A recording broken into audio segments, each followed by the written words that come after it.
বাংলাদেশের বিপক্ষে ওয়ানডে ও test series খেলতে ঢাকা ইংল্যান্ড ক্রিকেট দল। টাইগারদের বিপক্ষে আগ্রাসী ক্রিকেট খেলার লক্ষ্য ইংলিশ অধিনায়ক Jos বাটলারের। Yeah, it's a great challenge for me. It's one I'm very excited about, and yeah, it's sure to be a good test.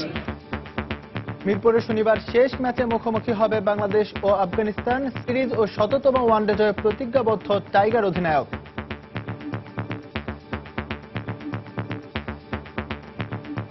আমরা লাস্ট 1-1.5 বছর যেটা করেছি, যেভাবে পজিটিভ ক্রিকেট খেলেছি, ওইটাই খেলার চেষ্টা করছি। আমি মনে করি কনফিডেন্টলি নেমে কনফিডেন্টলি খেলাটাই বেটার।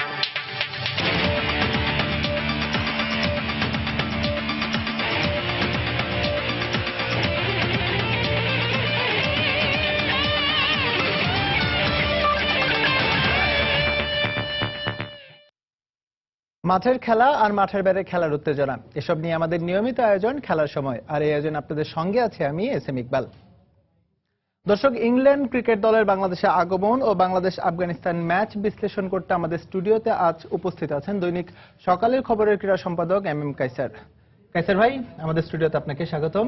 ধন্যবাদ। আমরা এই ব্যাপারে কথা বলবো আপনার সঙ্গে, তবে তার আগে আজকের যে ইংল্যান্ডের আগমন উপলক্ষে যে রিপোর্ট আছে সেই রিপোর্টটি আমরা দেখে আসছি। পূর্ব নির্ধারিত সময় অনুযায়ী বাংলাদেশে এসেছে ইংল্যান্ড জাতীয় ক্রিকেট দল। রাত 8:50 হযরত শাহজালাল আন্তর্জাতিক বিমানবন্দরে এতিহাদ বিমানযোগে ঢাকায় পা রাখেন খেলোয়াড় ও ইসিবি সদস্যরা। ইংলিশদের আগমন উপলক্ষে পুরো বিমানবন্দর এলাকা জুড়ে নিরাপত্তা ব্যবস্থা জোরদার করা হয়। ইংল্যান্ড অ্যান্ড ওয়েলস ক্রিকেট বোর্ডের 3 সদস্যের নিরাপত্তা পর্যবেক্ষক দল আগস্টে বাংলাদেশ ঘুরে সবুজ সংকেত দিলেও নির্ধারিত সময়ে ইংলিশদের বাংলাদেশ সফর নিয়ে শঙ্কা কাটছিল না।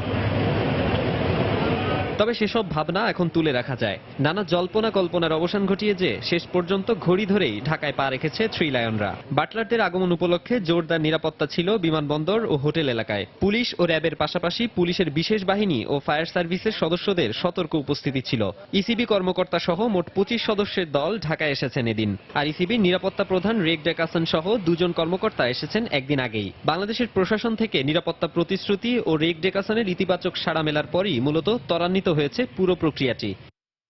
যদিও ক্রিকেটারদের বাংলাদেশ সফর নিয়ে ব্যক্তিগত সিদ্ধান্তের সুযোগ থাকায় স্বেচ্ছায় নাম প্রত্যাহার করেন ইংল্যান্ডের ওয়ানডে দলের নিয়মিত অধিনায়ক এউইন মর্গান ও অ্যালেক্স হেলস। মর্গান না আসায় এই সফরে অধিনায়কত্বের দায়িত্বটা থাকছে জস বাটলারের উপর।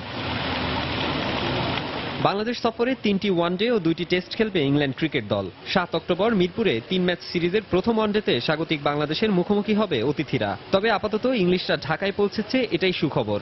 বাংলাদেশ আফগানিস্তান শেষ ও সিরিজ নির্ধারণী ওয়ানডে প্রসঙ্গ ছাপিয়ে দিনের ক্রিকেট শিরোনামে এই তো স্বস্তি।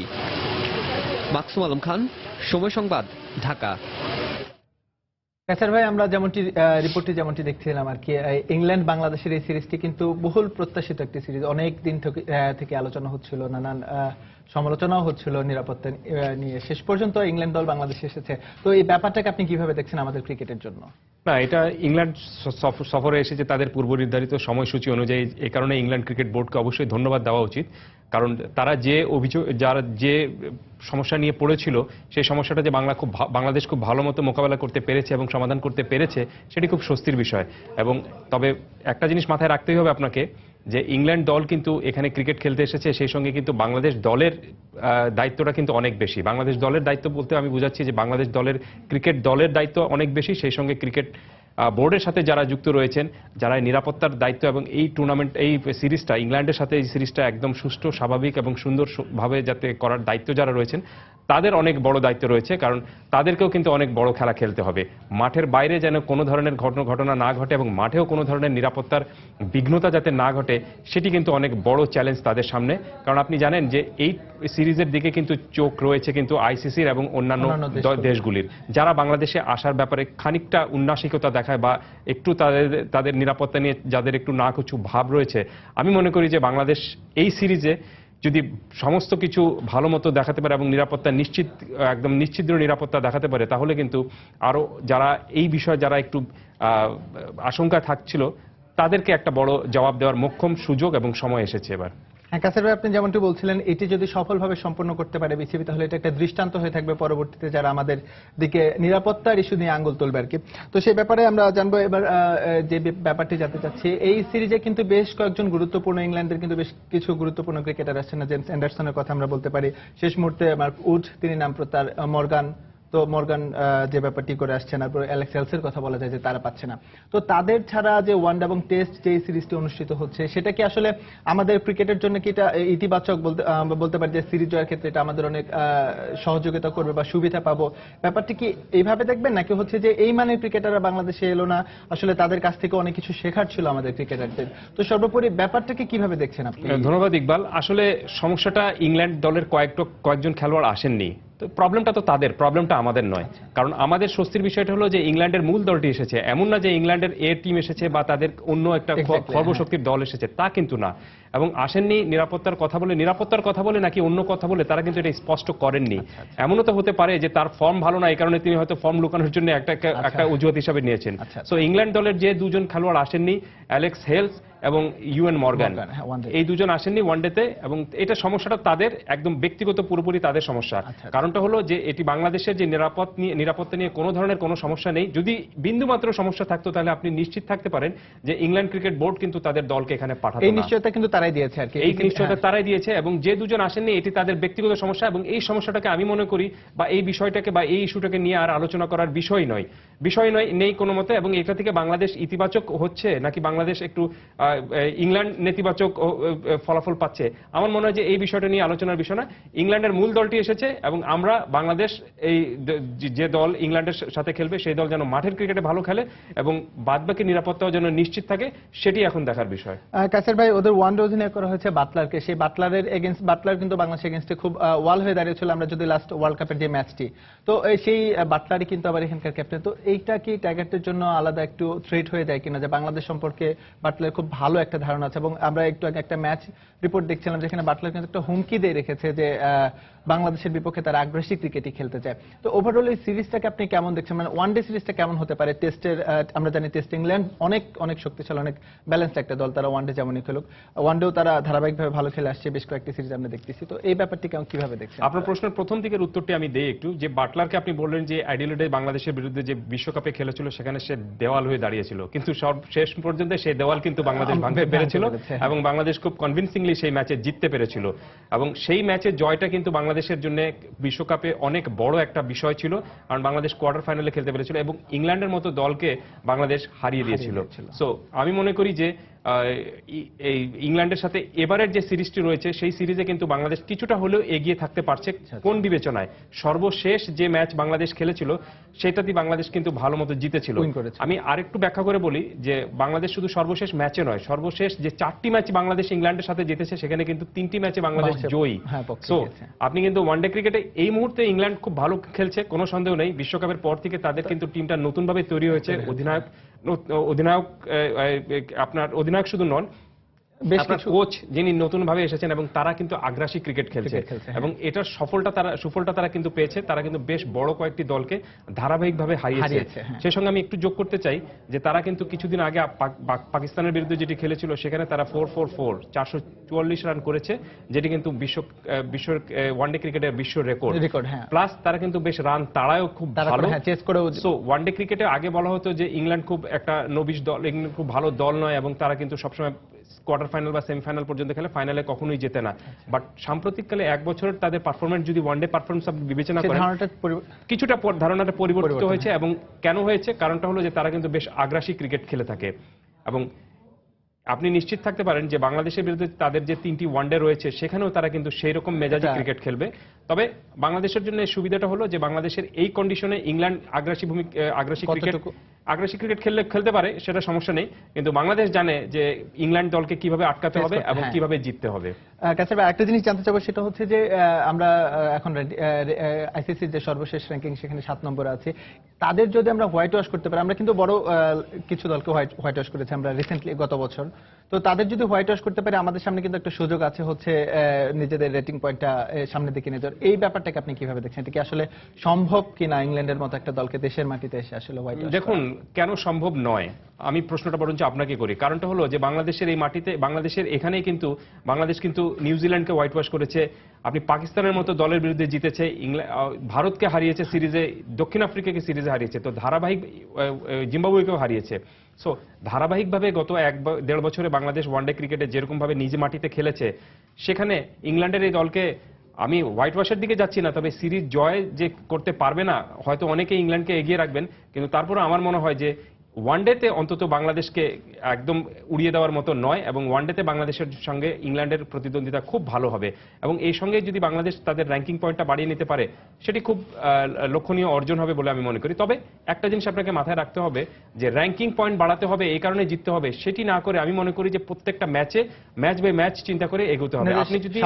আপনি যদি স্বাভাবিক খেলাটা ঠিকমতো খেলতে পারেন এবং দিন শেষে যদি পারফরমেন্স ভালো করতে পারেন, জিততে পারেন, র্যাঙ্কিং অলরেডি বাড়বে, এটা নিয়ে বেশি দুশ্চিন্তা করার প্রয়োজন নেই। কাছে ছোট করে একটা জিনিস জানতে চাবো, অ্যান্ডারসনের যে ব্যাপারটা আমরা ওয়ানডে নিয়ে আলোচনা করছিলাম, টেস্টের ব্যাপারে যদি কিছু বলতেন। অ্যান্ডারসনের মতো ভয়ঙ্কর একজন বলার নিজে নেই, তো এটা কি একটা সুবিধা হবে কিনা আমাদের টেস্ট সিরিজ? দেখুন, এই অ্যান্ডারসন খুব ভালো বোলার, কোনো সন্দেহ নাই, কিন্তু কোন জায়গায় ভালো বোলার উনি কিন্তু ইংলিশ কন্ডিশনে এবং অস্ট্রেলিয়ার মতো জায়গায় যেখানে কিন্তু বাউন্সি উইকেট হয়ে থাকে, সেখানে কিন্তু তিনি খুব ভালো বল করে থাকেন। কিন্তু বাংলাদেশের মতো এখানে যেখানে কিন্তু আপনি একটু স্লো বোলাররা বেশি সুযোগ পেয়ে থাকেন এবং এটি বাউন্সি উইকেট না, এখানে কিন্তু আপনার অ্যান্ডারসনের বল হয়তো খুব বেশি একটা কাজ হয়তো নাও করতে পারতো। তারপর আমি মনে করি যে অ্যান্ডারসন এখন যে ফর্মে ছিলেন, বিশেষ করে পাকিস্তানের সাথে তার যে টেস্ট সিরিজে তিনি খেলেছিলেন, সেখানে তিনি যদিও ইনজুরিতে ছিলেন, কয়েকটি ম্যাচ খেলতে পারেননি, তারপর আমি মনে করি যে অ্যান্ডারসনকে না পাওয়াটা এটি ইংল্যান্ডের ক্ষতি হবে।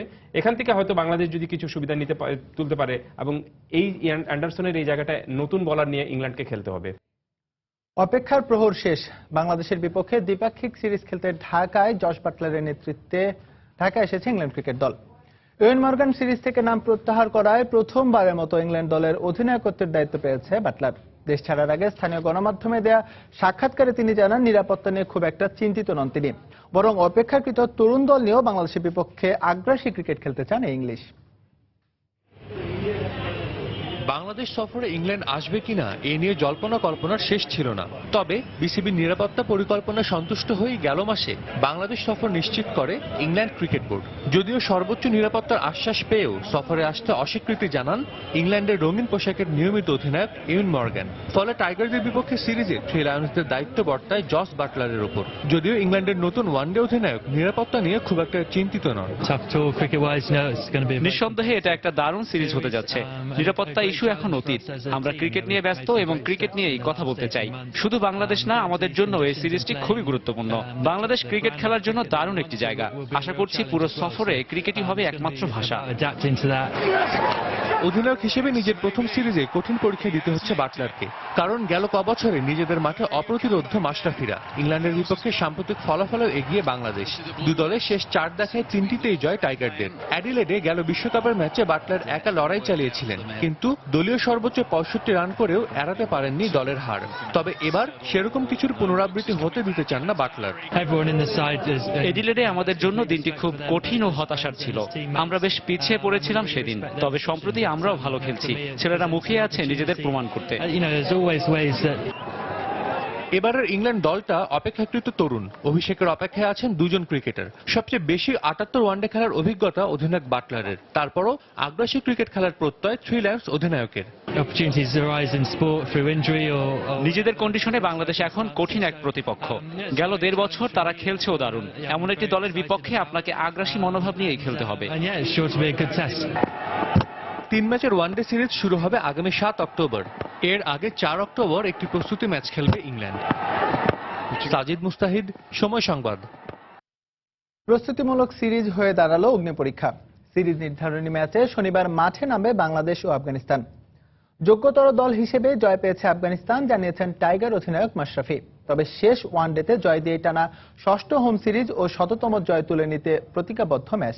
অন্যদিকে আগের 2 ম্যাচের ভুল সূত্রে আরো ভালো খেলার প্রত্যয় আফগানের কণ্ঠে। মিরপুর শেরে বাংলা জাতীয় ক্রিকেট স্টেডিয়ামে খেলা শুরু হবে দুপুর 2:30টায়। প্রথম ম্যাচের কষ্টার্জিত জয় আর দ্বিতীয় ম্যাচে দুঃস্বপ্নের হার যেন পুরো দলের শরীরী ভাষাই বদলে দিয়েছে। তৃতীয় ম্যাচের আগে তাই নিশ্চুপ শীতল অনুশীলন, গুরুগম্ভীর অনুশীলনে সৌম্যতার হারিয়ে যাওয়া ছন্দ খুঁজে ফিরছিলেন ব্যাটে। হাতুরু সিংহে অনেকটা সময় দিলেন এই স্টাইলিশ ব্যাটসম্যানকে। প্রথম 2 ম্যাচের অভিজ্ঞতায় আফগান স্পিনারদের সামলাতে নেটে নিয়ে আসা হয় জুবায়ের হোসেন লিখন সহ 3 জন লেগ স্পিনার। অধিনায়ক মাশরাফি আরও একবার প্রাপ্য স্বীকৃতিটুকু দিতে চাইলেন আফগানদের। যোগ্য দল হিসেবেই 2টা ম্যাচই খেলেছে এবং একটা ম্যাচ তারা জিতেছে, আমরা একটা ম্যাচ খুব ক্লোজ ছিলাম। সো আমি মনে করি ক্রেডিট তাদের যে তারা ভালো খেলেছে। তৃতীয় ওয়ানডের জন্য একজন বাড়তি স্পিনার মোশাররফ রুবেলকে নিয়ে মাঠে নামবে বাংলাদেশ, এটা অনুমেয়ই। সাথে নামতে পারেন শফিউলও, তবে মাশরাফি দল নিয়ে সন্তুষ্ট। আমরা লাস্ট 1-1.5 বছর যেটা করেছি, যেভাবে পজিটিভ ক্রিকেট খেলেছি ওইটাই খেলার চেষ্টা করছি। যদি আফগানিস্তান আমাদের থেকে বেটার খেলে তাহলে অবশ্যই ওইটাও তাদের দিন হতে পারে, কিন্তু আমি মনে করি কনফিডেন্টলি নেমে কনফিডেন্টলি খেলাটাই বেটার।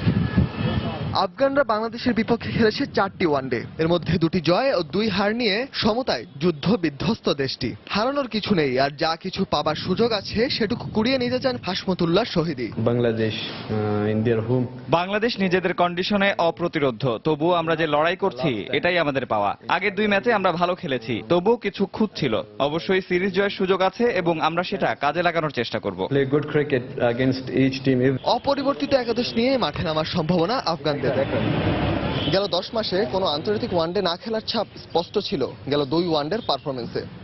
সামনে রয়েছে 2টি মাইলফলক, একটি শততম ওয়ানডে জয়ের, অন্যটি টানা 6 সিরিজ জয় নিশ্চিত করা। কিন্তু মুদ্রার উল্টো পিঠে চোখ রাঙাচ্ছে র্যাঙ্কিংয়ের নিম্নমুখী রেটিং পয়েন্ট এবং আফগান জুজু। অলিখিত এই ফাইনালে কি হবে সেটাই দেখার প্রতীক্ষায় গোটা দেশের ক্রিকেট প্রেমীরা। মিরপুরের হোম অফ ক্রিকেট থেকে রায়হান মাসুদ, সময় সংবাদ, ঢাকা।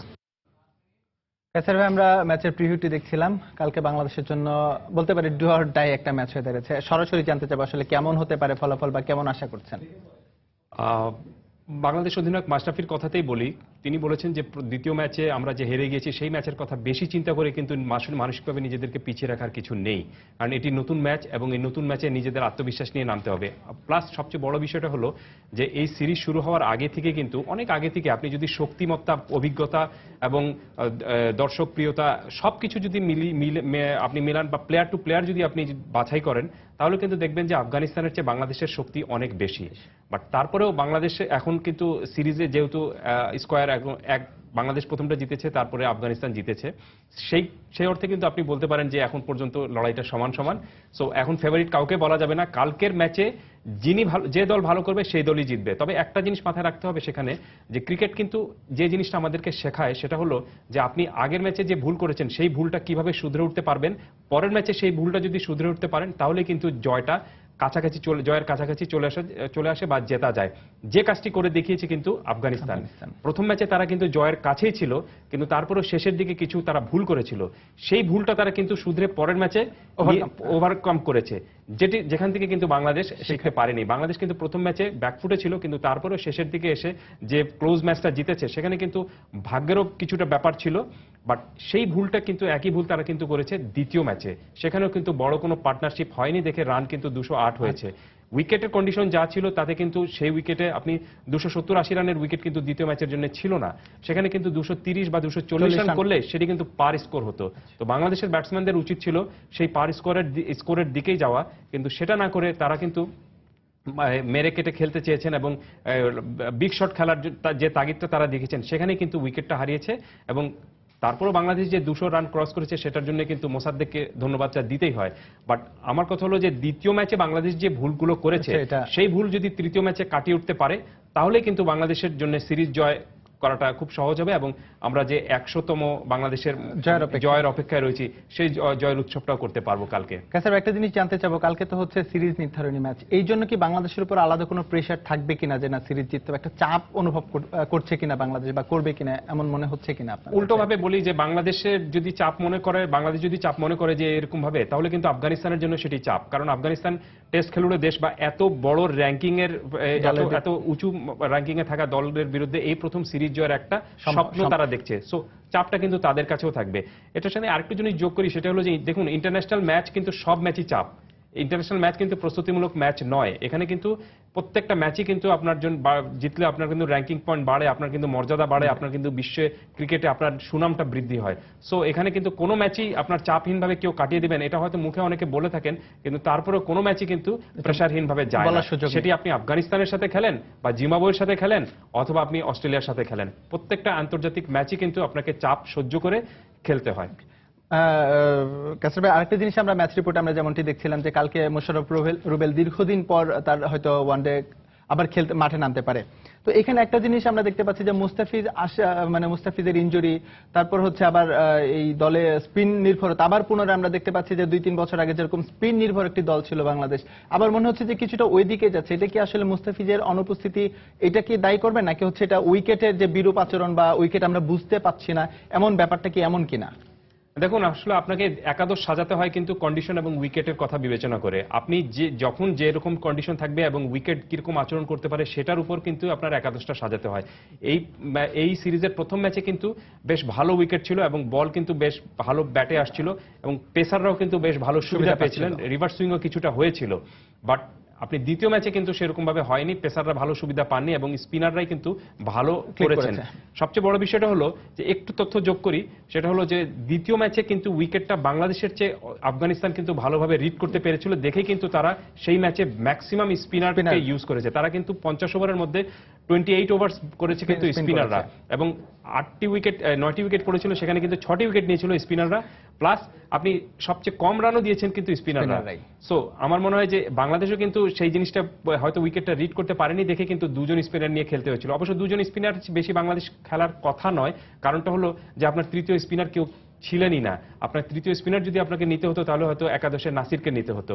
বাট এখন বাংলাদেশ যে তৃতীয় ম্যাচ খেলতে নামছে সেখানে বাড়তি শক্তি, স্পিনে বাড়তি শক্তি বাড়ানোর জন্য মোশাররফ রুবেলকে ডেকে এনেছে।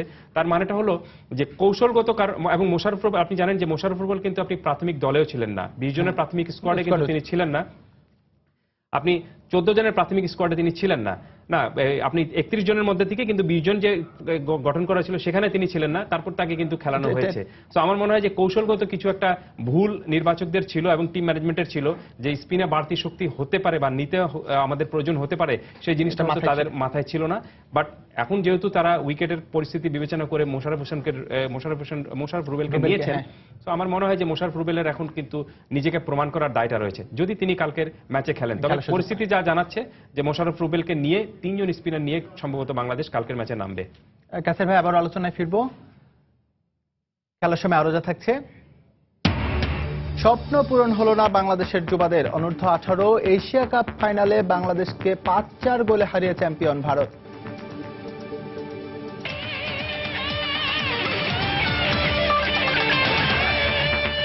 আমরা যেমনটা বলছিলাম এর আগে যে নির্বাচকদেরকে একটা কিছুটা ভুল হয়ে গেল কিনা, যে একাদশটা কেমন হবে আফগানিস্তানের এগেইনস্টে। এখানে নির্বাচন যেই বেস্ট 11 বলি বা এর আগে যারা যে সেরা যে 13 দল বা 14 জনকে যে নির্বাচন করা হলো সেখানে কি কিছুটা ভুল ছিল কিনা? আমরা কিছুদিন আগেই দেখেছি আরাফাত সানি কিন্তু আইসিসি থেকে বৈধতা পেয়েছে, তো তাকে কি ইনক্লুড করতে পারতো কিনা নির্বাচকরা? না, আইসিসি আরাফাত সানির জন্য সেটি একটু খুব দ্রুত হয়ে যেত ব্যাপারটা। তারপরেও একটা জিনিস মাথায় রাখতে হবে, সেটা হলো যে আমাদের স্পিনে সাকিবের সঙ্গী কে হবেন সেই জিনিসটা কিন্তু আমরা এখন পর্যন্ত সেরকম ভাবে বের করতে পারিনি। আমরা তাইজুলকে ইউজ করেছি এখানে, কিন্তু তার আগে আমরা কিন্তু তার সঙ্গে কিন্তু ছিলেন আরাফাত সানি, কিন্তু আরাফাত সানির বিকল্প হিসেবে কে হতে পারে সেই জিনিসটা কিন্তু আমরা বের করতে পারিনি। এবং আমরা যত দ্রুত কিন্তু আপনি রাজ্জাক খেলছেন না এবং রাজ্জাককে দলে নেওয়া হচ্ছে না, খেলছেন না বলাটা ভুল হবে, রাজ্জাককে দলে নেওয়া হচ্ছে না এবং খুব সম্ভবত রাজ্জাক নির্বাচকদের আর গুড বুকে নেই, এটা মেনে নিতেই হবে। সো আমার মনে হয় যে এই যে ভ্যাকুমগুলো তৈরি হয়েছে, রাজ্জাক নেই, আরাফাত সানি খেলছেন না, সাকিবের স্পিন সঙ্গী কে হবেন, এই বিষয়গুলো কিন্তু খুব দ্রুত সমাধান করার প্রয়োজন এবং যত দ্রুত বাংলাদেশ ক্রিকেট দলে সমাধান করতে পারবে মাঠের ক্রিকেটে কিন্তু বাংলাদেশের পারফরমেন্সটা তত ভালো হবে। কারণ আপনি জানেন যে বাঁহাতি স্পিন কিন্তু বাংলাদেশের জন্য অনেক বড় সম্পদ এবং এই বাঁহাতি স্পিন দিয়ে 3 জন বাঁহাতি স্পিনার দিয়ে কিন্তু বাংলাদেশ প্রচুর ম্যাচ জিতেছে, অনেক সিরিজও আমরা জিতেছি। আমরা দেখেছি। লাস্ট একটা জিনিস কাসার ভাই জানতে চাইবো, সেটা হচ্ছে যে আফগানিস্তানকে আমরা নিয়ে আসলাম হচ্ছে ইংল্যান্ডের বিপক্ষে প্রস্তুতি, যে ওয়ানডে সিরিজের প্রস্তুতি হিসেবে নিয়ে আসলাম। তো এটা নিয়ে এসে আসলে খাল কেটে কুমির আনলাম কিনা, আসলে ওদের বিপক্ষে আমরা দ্বিতীয় ওয়ানডেটি হারার পর আমাদের রেটিং পয়েন্ট কিন্তু অলরেডি 3 পয়েন্ট চলে গিয়েছে। আমরা যদি কালকের ম্যাচে চাচ্ছি না, আমরা আশা করি বাংলাদেশ জিতবে। দুর্ঘটনা যদি ঘটে যায় সেক্ষেত্রে কিন্তু বাংলাদেশের রেটিং পয়েন্ট 91 নেমে যাওয়ার একটা সম্ভাবনা আছে। তো আসলে এই ব্যাপারটিকে আপনি কিভাবে দেখেন? যখন আমরা চেষ্টা করছি 6 নাম্বার উঠে যাওয়ার জন্য, তখন যদি 7 পয়েন্ট আমরা হারিয়ে ফেলি, এটা আসলে আমাদের জন্য আসলে খারাপ হয়ে যাচ্ছে কিনা ব্যাপার? না, সবার আগে একটা কথা বলি আমি, অনেকে বলছেন যে আফগানিস্তানের সাথে আমরা যে ম্যাচটি খেলছি সেটা একটি প্রস্তুতিমূলক ম্যাচ ইংল্যান্ডের সিরিজের আগে, কিন্তু আমি এই যুক্তিতে বিশ্বাসী নই। কারণ এটি কিন্তু ইন্টারন্যাশনাল ম্যাচ, এবং ইন্টারন্যাশনাল ম্যাচকে আপনি কিন্তু প্রস্তুতির লেভেলে আটতে পারেন না। এখানে যদি বাংলাদেশ হারে তাহলে কিন্তু বাংলাদেশ কিন্তু ইন্টারন্যাশনাল ম্যাচ হারবে, বাংলাদেশ যদি জিতে তাহলে কিন্তু বাংলাদেশ ইন্টারন্যাশনাল ম্যাচ জিতবে। সো আমি মনে করি যে প্রতিপক্ষ যেই হোক না কেন সেটাকে প্রস্তুতি হিসাবে না নিয়ে সেটাকে আপনি কিন্তু ইন্টারন্যাশনাল ম্যাচ হিসেবে কাউন্ট করা উচিত।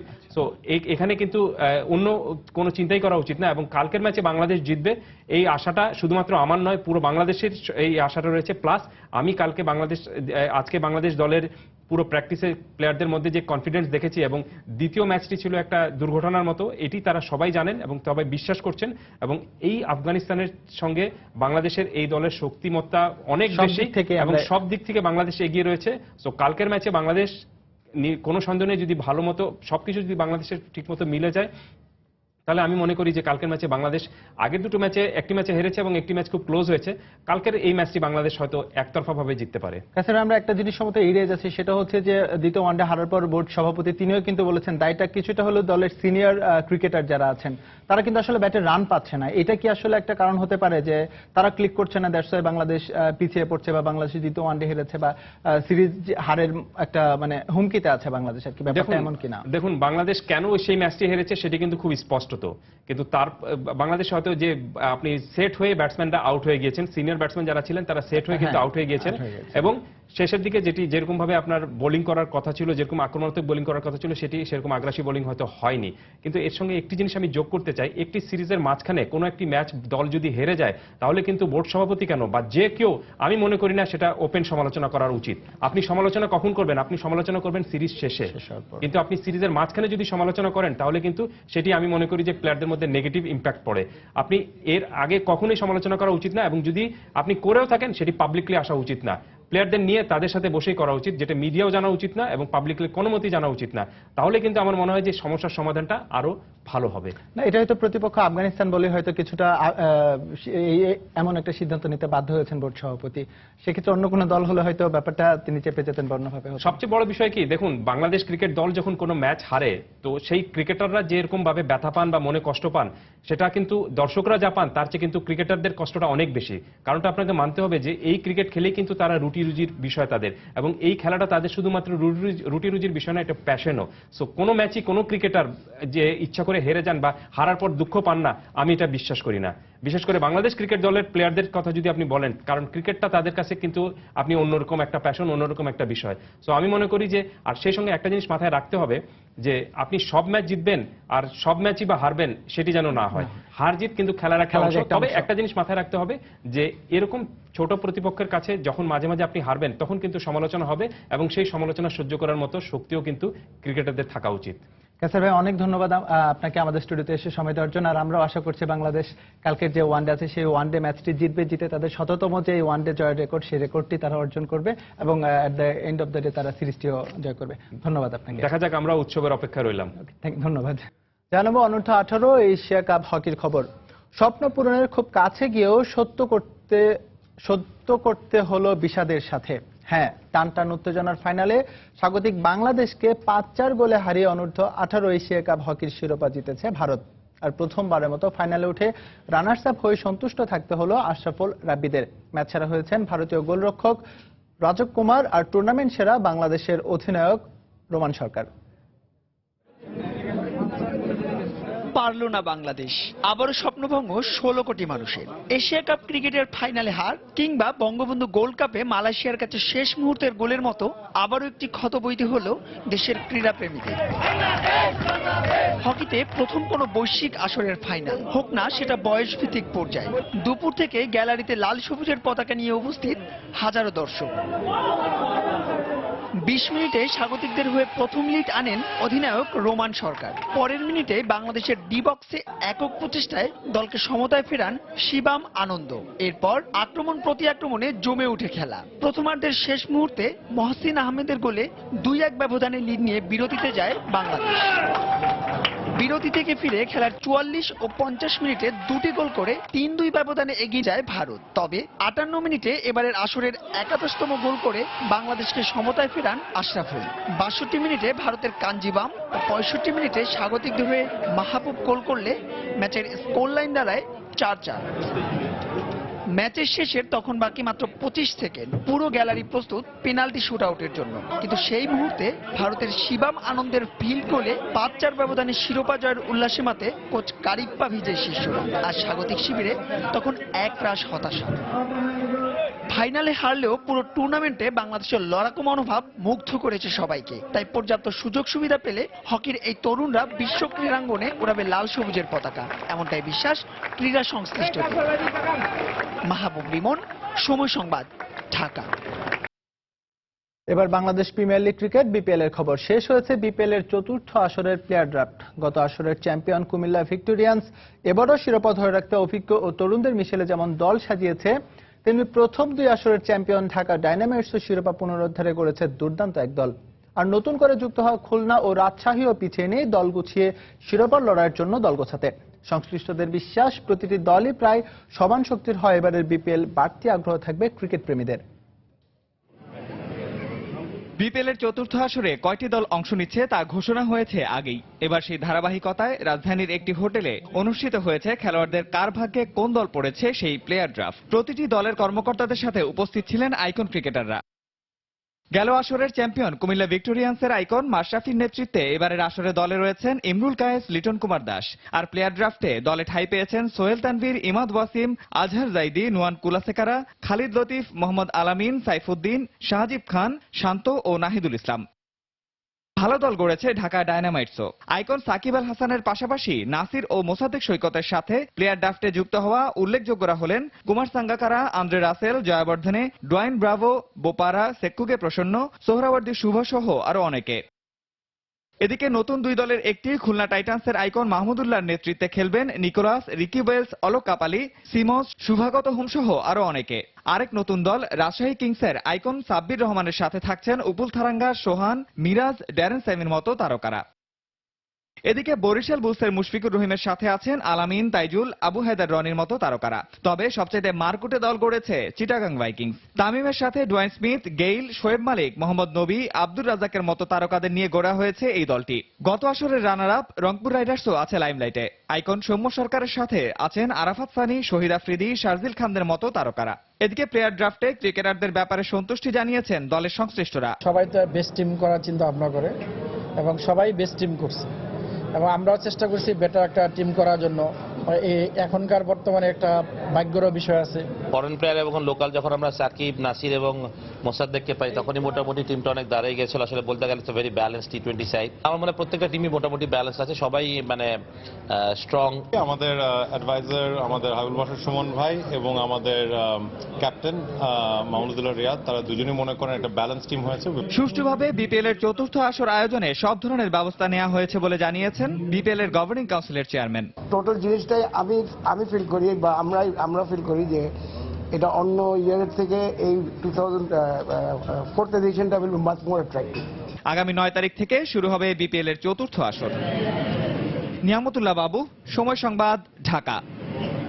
এবার বাংলাদেশ প্রিমিয়ার লিগ ফুটবলের খবর। শেখ জামাল ধানমন্ডি ক্লাবকে হটিয়ে বাংলাদেশ প্রিমিয়ার লিগ ফুটবলের পয়েন্ট টেবিলের শীর্ষে উঠেছে রহমতগঞ্জ।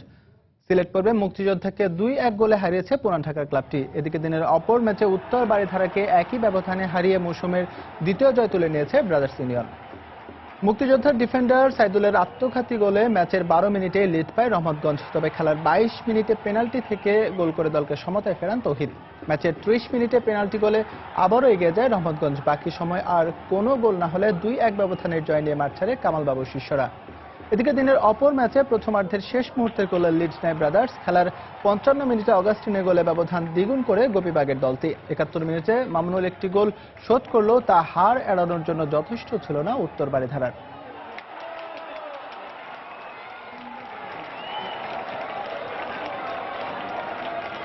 পয়েন্ট টেবিলে এগিয়ে যাওয়ার মিশনে বোর্ডোর বিপক্ষে মাঠে নামার অপেক্ষায় ফরাসি জায়ান্ট প্যারিস সেন্ট জার্মেই 7 ম্যাচে 13 পয়েন্ট নিয়ে টেবিলের 4 নম্বরে আছে বর্তমান লিগ চ্যাম্পিয়নরা। পার্ক দো প্রিন্সেসে বোর্ডোর বিপক্ষে ম্যাচটি শুরু হবে শনিবার বাংলাদেশ সময় রাত 9টায়। এদিকে বুন্দেসলিগায় ঘরের মাঠে কোলনের মুখোমুখি হবে বায়ার্ন মিউনিখ। ম্যাচটি শুরু হবে বাংলাদেশ সময় সন্ধ্যা 7টায়।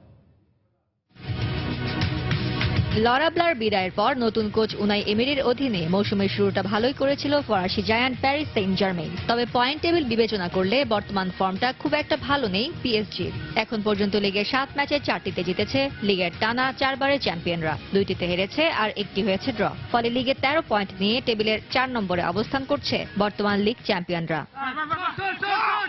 পয়েন্ট টেবিলে এগিয়ে যাওয়ার মিশনে এবার ফরাসি লিগে বোর্ডোর মুখোমুখি হবে পিএসজি। সমান 13 পয়েন্ট নিয়ে গোল ব্যবধানে পিছিয়ে থেকে বোর্ডো আছে লিগ টেবিলের 5 নম্বরে। খেলা যেহেতু পিএসজির মাঠ পার্ক দে প্রিন্সেসে হচ্ছে, তাই আত্মবিশ্বাসের কথা চিন্তা করলে বোর্ডোর চেয়ে অনেকটাই এগিয়ে থাকবে প্যারিসের জায়ান্ট ক্লাবটি। সেই সাথে গেল ম্যাচে লুডোগোরেটসের বিপক্ষে 3-1 গোলের জয় বাড়তি অনুপ্রেরণা দেবে এমিরির শিষ্যদের। দুদলের মুখোমুখি দেখায় শেষ 5 ম্যাচে 2টিতে জিতেছে পিএসজি, তাই এ ম্যাচেও জয়ের লক্ষ্যে মাঠে নামতে চাইবে সিলভা মারিয়া কাভানিরা। এদিকে বুন্দেসলিগায় আরেক জায়ান্ট বায়ার্ন মিউনিখ মাঠে নামবে কোলনের বিপক্ষে। নতুন কোচ কার্লো অ্যাঞ্চেলোত্তির অধীনে শেষ 5 ম্যাচের 4টিতে জিতে বাভারিয়ানরা এমনিতেই আছে ফুরফুরে মেজাজে। তার উপর খেলা হবে নিজেদের মাঠ অ্যালিয়ান্স অ্যারেনায়, তাই আত্মবিশ্বাসেও টইটুম্বুর হয়ে থাকবে স্বাগতিকরা। যদিও উয়েফা চ্যাম্পিয়ন্স লিগে অ্যাটলেটিকো মাদ্রিদের কাছে শেষ ম্যাচে 1-0 গোলে হেরেছে বাভারিয়ানরা। তবে দুদলের পরিসংখ্যানে এগিয়ে আছে বায়ার্ন। শেষ 5 ম্যাচে কোলনের বিপক্ষে শতভাগ জয়ের রেকর্ডটা তাদের হাতেই। তাই পয়েন্ট টেবিলে শীর্ষস্থান মজবুত করার মিশনে এই ম্যাচে জিতে পুরো 3 পয়েন্ট নিয়ে মাঠ ছাড়তে চাইবে মুলার, লেভানডস্কি, ম্যাট হ্যামেলসরা। ফারজানা মুমু, সময় সংবাদ। এই পর্যায়ে খেলার সময়ের শীর্ষ সংবাদগুলো জানিয়ে দিচ্ছে আরেকবার। বাংলাদেশের বিপক্ষে ওয়ানডে ও টেস্ট সিরিজ খেলতে ঢাকায় ইংল্যান্ড ক্রিকেট দল। টাইগারদের বিপক্ষে আগ্রাসী ক্রিকেট খেলার লক্ষ্য ইংলিশ অধিনায়ক জস বাটলারের।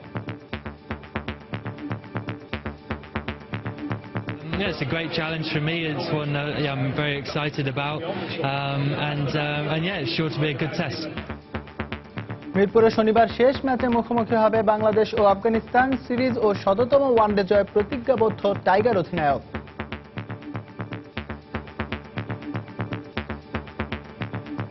আমরা লাস্ট 1-1.5 বছর যেটা করেছি, যেভাবে পজিটিভ ক্রিকেট খেলেছি, ওইটাই খেলার চেষ্টা করছি। আমি মনে করি কনফিডেন্টলি নেমে কনফিডেন্টলি খেলাটাই বেটার।